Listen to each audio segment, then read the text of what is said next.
Мына менің ағамның үйін өртеп кеткен, міне. Қазір пожарныйлар келіп сөндірген, бірақ өздеріңіз көріп тұрғандай міне үйдің түгі қалмаған. Үйдің өртенуін алдыңғы болған жағдайлармен байланыстырып отырсыздар ма сонда? Әрине байланыстырамыз.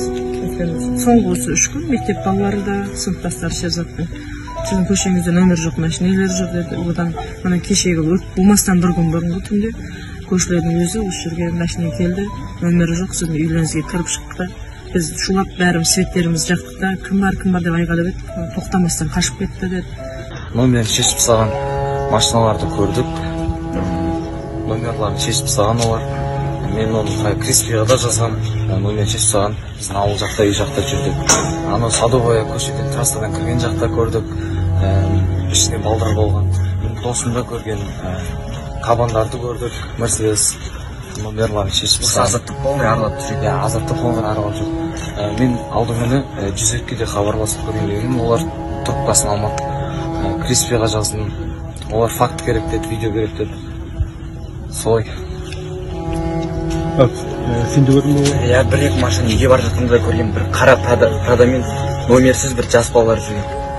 Сосын ақ кабанда осы көшенің баршағына келіп, арғы Ұлытау көшесінің баршағына келіп, кішкене тұрып кетіп қалған. Асықпай азаттың ішінде полный аралап жүреді. Жан-жақта адамдарға бәріне қарап. Без номеров, я? Машина? Номерін шешіп тастаған. Мектеп балаларын бәрі бір ауылдың балалары болған, бір-біріміздің машинамызды кімнің машина, қандай машина дейтін білеміз бе? Ішіндегі адамдар да танысымыз, біз Амандасаев деген сияқты отбасына барып едік, терезені жауып, тоқтамай өтіп кетті деді. Ол нәрсенің бір 3 күннен бір соңғы 3 күн, осы нәрсе басталғалы сондай болды, бірақ машина жүр дегенде, сол 3 күн, соңғы 3 күні біз МВД-ға барып, келген күннен бастап солай болды. Үйді күзету, қорғауға алу туралы сіздерге ештеңе айтпады ма? Қарастырып жатыр. Әлі қарастырып жатқанның арқасы мынау. МВД-ның қарастырған арқасы, Талғар әкімінің, облыс әкімінің қарастырып, күшті жұмыс атқарып жатқандардың арқасы үйден айырылып қалдық уже. Бұған дейін үйлеріңізге күзет қойылған жоқ. Қоршау қойылған жоқ. Біз үйге қоймай-ақ қойсын. Хотя бы ауылдың басына қойып берсін. Кімнің кіріп шығып жатқанын білсін хотя бы. Біз білмейміз ғой. Өзіміз қарапайым халық болып жолдан өткен машина тоқтатып, кімсің деп берсін, есі дұрыс емес деп ойлайтын шығар. Ұсталған адамдардың, сол жақтан шыққан адамдардың бәріне, например, машина қойып беріп, ауылға кіре берісіне машина қойып беріп.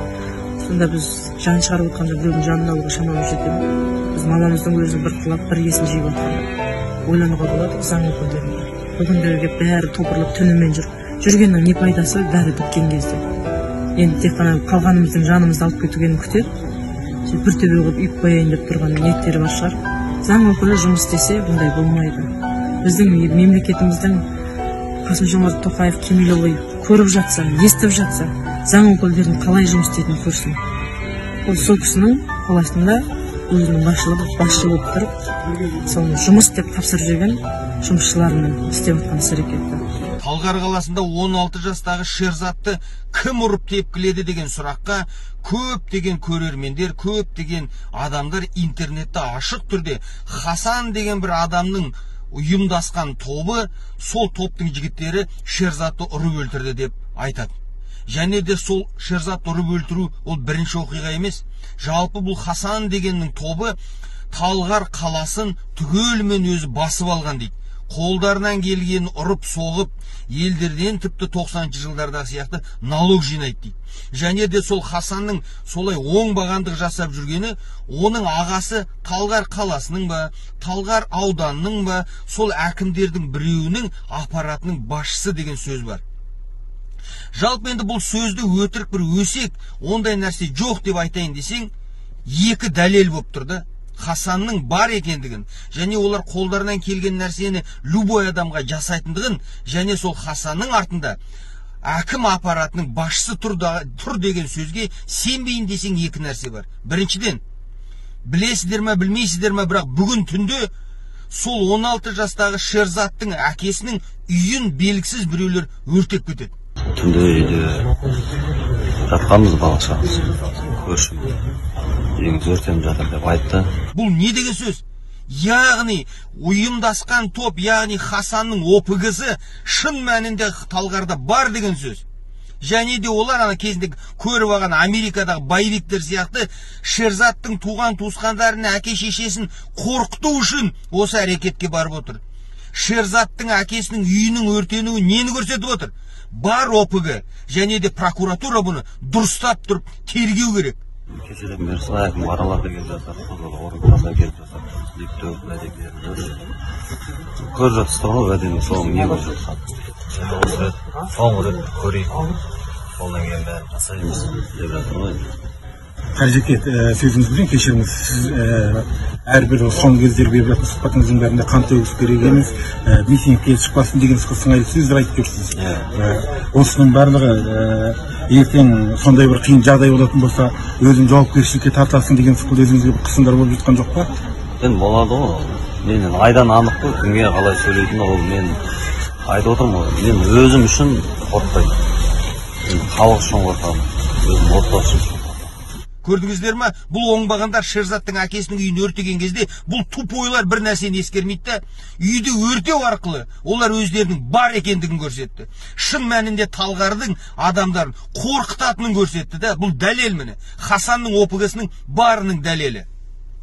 Екінші, осы Хасан деген ОПГ-ның артында билікте жұмыс жасайтын ағасының бар екенінің де дәлелі бар. Бұның дәлелі неге Хасанның ОПГ-сы немесе сол Хасанның ағасы әкім аппаратының жетекшісі деген сөзді Талғар әкімі де естіді, Талғар ауданының әкімі де естіді. Неге сол кісілер шығып журналистерге айтпайды? Айналайындар, ешқандай Хасан деген адамның ағасы менің аппаратымды басқармайды. Міне менің аппаратымның басшысы мынау деп Талғардың әкімі неге айтпайды? Немесе Талғар ауданының әкімі неге айтпайды? Ешқандай да Хасан деген адамның ағасы менің аппаратымды басқармайды. Міне менің аппаратымның басшысы деп неге сөйтіп айтпайды? Немесе құрып кеткен кезде сол Талғар қаласының әкімінің, немесе Талғар ауданы әкімінің аппаратының жетекшісі шығып журналистерге айтпай ма? Айналайындар, ешқандай Хасан, Масан дегендерін танымаймын. Міне мен Талғар қаласы әкімдігінің аппаратын басқарам. Немесе міне мен Талғар ауданы әкімінің аппаратын басқарам. Ешқандай да Хасан деген менің інім немесе туысым жоқ деп неге айтпайды? Үнсіз отыр. Яғни бұл адамдардың айтып жатқаны Хасан деген адамның артында оның әкім аппаратын басқаратын ағасы тұр деген сөздің шын екендігін дәлелдейді. Көрдіңіздер ме ағайын? Олар ер азамат болса, еркек деген намыс болса, олар келер еді. Өзіне істейтін істейді ғой, балама істемейді. Болмаса үйіме жасамайды ғой ол. Ол үшін ақылға салып, оны солды түсініп, қазір елдің бәрі біреудің қайғысында біреуге ұпай керек болады. Жан-жақты ойлау керек қой. Ол қазір баса болып кетіп, аспанға балтаң жақтырып, пайданы таппайды да. Қарасын анықталып, кінәлілер жауап береді деген ниеттен, кінәлілер жауап бермесе Алла тағала бар. Біз қандай мемлекетке айналып бара жатырмыз? Не болып бара жатырмыз ағайын? Егер адамдарға зорлық көрсететін адамды мемлекеттік билікте отырған, аудандық әкімдікте отырған адамдар крышевать етсе, онда біз біз бандитский мемлекет болып кеттік па сонда ағайын? Әкімшілік тараптан болсын, құзырлы органдар тарапынан болсын, өзімізге ел сондай болып кететін болса, ертең өзің жауапкершілікке тартасың. Мен сол жауабын айтып жатырмын, ол не только құзырлы орган. Жанында жүрген жігіттер де, халықта, елде жанында жүрген мен қайғыма ортақ болып жатқан. Бәрі айдан анық көріп тұр, қалай болып кететін ертең бәрі бір жағдай болатын болса, ол жақта мен жауап беремін ғой. Сол үшін мен кеткен жағдайда мен баланың шындығын сырылдайтын адам болмайды. Мен бала-шағама қарайтын адам болмайды. Мен әке-шешеме қарайтын адам болмайды. Осы ғой, мен қолымнан келгенше соңына дейін күресемін. күдікті делінген Аруға разы болсын десе, соңына дейін күресемін. Ешкімді кінәламаймыз. күдікті делінген тараптан сізге бір жеке шығып сөйлесуге тырысқан әрекеттер болды ма? Болды, бәрі болды. Сіз сөйлесіп жатсыз ба? Жоқ, бір сөйлестім, одан кейін сөйлескенім жоқ. Жылы жаба салайық, осымен доғарайық деген сияқты айтты. Ондайлар болды. Болмады деп айтты. Басқа сұрақ жоқ па? Мына үй өртену жайлы не айтасыз? Алдын ала себептері не деп жатыр? Бала біреу болып қалса мысалы, бала сақтап ешкім болған жоқ қой, бірақ Енді менің ақым балам атасының әжесінің қолында өсті ғой. Сол себепті біз сол жетісіне дейін басын қойғанша сол жақта өзіміз әке-шешеміз жанында отырып болғанбыз. Сол жерде күнделікті сол шаруаларды жүргізіп тұрмыс бала екінші болған. Содан үйге қайтатынбыз. Бірақ кешкісін мен күнде келіп өзім қадағалап кететін. Мал жан бар, ит бар дегенде бәрін қадағалап кететін. Кешеде келген кезінде көршілерді көрді, сөйлестік, әңгімелестік, соны мен үйге қайтқам. Көршілермен келіскенде ертең басын бүгін осы жаңбыр болмаса, сол басын құрамыз, басына жиналамыз, құран бағыштаймыз деген ойда болдық бәріміз. Сіз қалай ойлайсыз? Өрт қоюшылар үйде адам жоқ екенін білді деп ойлайсыз ба? Ештеңе айта алмаймын. Енді мен өрт қоюшы емеспін ғой. Не оймен келді? Сіздерге қандай көмек беремін деп айтып жатыр, яғни арғы үйді күзете ма?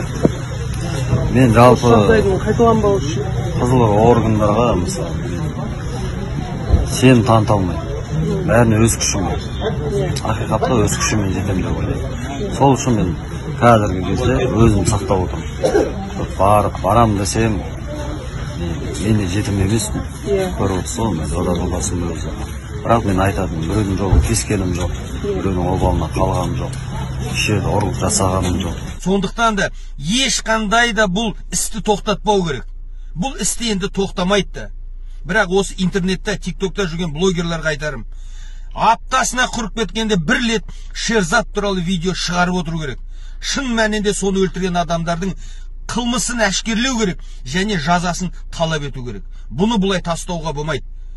Шерзаттың әке-шешесін айтарым. Біз сіздермен біргеміз және де тікелей өз басым бұл тақырыпты тастамаймын. Сондықтан да ағайын, ОПГ-лар қандай жерде болмасын, олардың барлығын әшкерлеп жазаға тарту керек.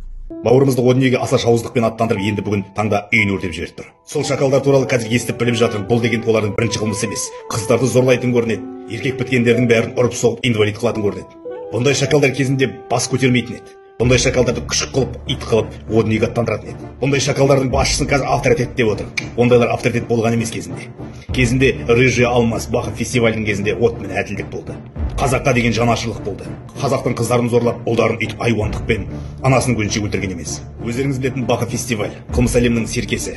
Сол кезде Алматы қаласының толық дерлік қарап тұрған. Сол байлығына қызыққан Грозный қаласына келген бір топ шешендер бақыт фестивальға. Алматы байғала екен. Бізге Алматыдан бір керемет байлық табатын бір точка тауып бер деп айтады екен.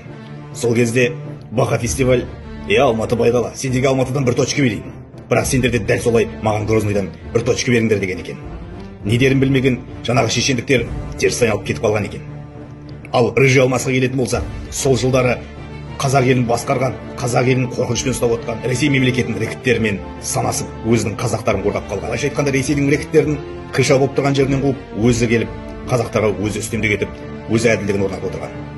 Міне осындай батырларымыз болған кезде ешқандай Хасаның да, ешқандай шакалың да осындай қылмысқа, осындай азғындыққа бармаған еді. Олар тек әділдікті сүйген, қазақ үшін жаны ашыған. Сондықтан қазіргі таңда сондай батырлар, сондай намысшыл еркектер жоқтың қасына бір Хасанның мынандай айуандық, азғындық тірлігіне үндемей қарап отырған. Оларды дәл қазір ешкім орнына қоя алмаса да, естеріңізде болсын, тайраңдай тұрыңдар, сендерді орнына қоятын бір Алла. Какая-то тварь порезала их, как скотов.